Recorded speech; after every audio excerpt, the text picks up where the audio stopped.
రాష్ట్ర deputy CM Konidela Pawan Kalyan జన్మదినం సందర్భంగా కాకినాడ బోట్ క్లబ్ వెనుక భాగంలో గల అన్నా క్యాంటీన్లో సూరంపూడి కిషోర్ ఆధ్వర్యంలో పేదలకు ఉచితంగా అన్నదానం చేశారు. అనంతరం వాకలపూడి జీవన్ స్ఫూర్తి చిల్డ్రన్స్ హోం అనాథ బాలికల ఆశ్రమంలో వాకలపూడి వలసపాకల జన సైనికులు యువ న్యాయవాది సలాది శ్రీనివాసబాబు ఆధ్వర్యంలో పిల్లలతో కేక్ కట్ చేయించి వారికి మిఠాయిలు పంచి బుక్స్, పెన్నులు, పెన్సిల్స్ తదితర సామాగ్రిని అందజేశారు.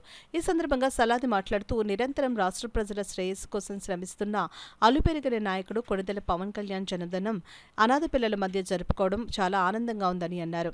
ఈ కార్యక్రమంలో జన సైనికులు సలాది నాగబాబు, లోవరాజు, ఈగల వీరబాబు, ఎన్ఎస్ఎన్ మూర్తి, టిఎస్ఎన్ మూర్తి తదితరులు పాల్గొన్నారు.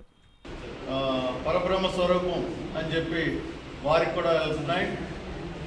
ఈ ప్రభుత్వం చేసే ప్రతి పథకానికి కూడా ప్రజలకి చేకూర్చాలని చెప్పేసి వారు తపన పడుతున్నారు. అలాగే మౌలిక సదుపాయాలు కూడా అరేంజ్ చేస్తున్నారు.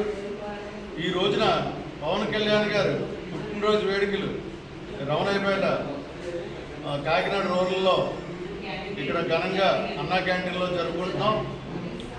అలాగే మా ప్రియతమ నాయకులు గౌరవ శ్రీ పంతం నానాజీ గారు, మా యోగేశ్వరం శ్రీ పంతం సందీప్ గారు అమలు చేయమన్నటువంటి ఈ కార్యక్రమానికి మేము ఈ రోజున అంతా కూడా అన్నా క్యాంటీన్లో వచ్చి వారితో మేము వారికి వడ్డిస్తూ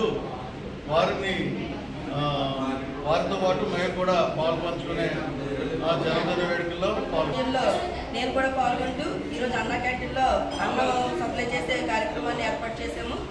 ఎందుకంటే ఈ కార్యక్రమం కోసం డొక్కా సీతమ్మ గారు పేరు పెట్టాలని ఆయన ఎంతో ఆరాటపడ్డారు పవన్ కళ్యాణ్ గారు. అలాగే అన్నా క్యాంటీన్ని ముందు నుంచి నడుపుతున్న తెలుగుదేశం ప్రభుత్వం వారు కూడా కృతజ్ఞతలు తెలుపుతున్నాము. పేదవారికి 5 రూపాయలకి అన్నం అందించే ఈ పథకాన్ని ఇంత సత్వరంగా ప్రారంభించి దీన్ని దిగ్విజయంగా ముందుకు తీసుకెళ్తున్న చంద్రబాబు నాయుడు గారికి కూడా నమస్కారం తెలియజేస్తున్నామండి. అలాగే ఈ క్యాంటీన్ పథకానికి తన వంతు సహాయంగా ₹1 కోటి విరాళం ఇచ్చినటువంటి నారా భువనేశ్వరి గారికి కూడా మా తరఫు నుంచి ధన్యవాదాలు. అలాగే మా రూరల్ సందీప్ గారికి కానీ, పంతం నానాజీ గారు తల్లిదండ్రులు సందీప్ గారికి కానీ, నానాజీ గారికి కానీ అందరికి కూడా మేము ధన్యవాదాలు తెలియపరుస్తున్నామండి. మా అందరికీ ఇంతటి మంచి అవకాశాన్ని ఇస్తున్నటువంటి మా నాయకుడు ఎమ్మెల్యే రూరల్ పంతం నానాజీ గారికి నమస్కారం తెలియజేస్తున్నామండి. జై జనసేన, జై తెలుగుదేశం.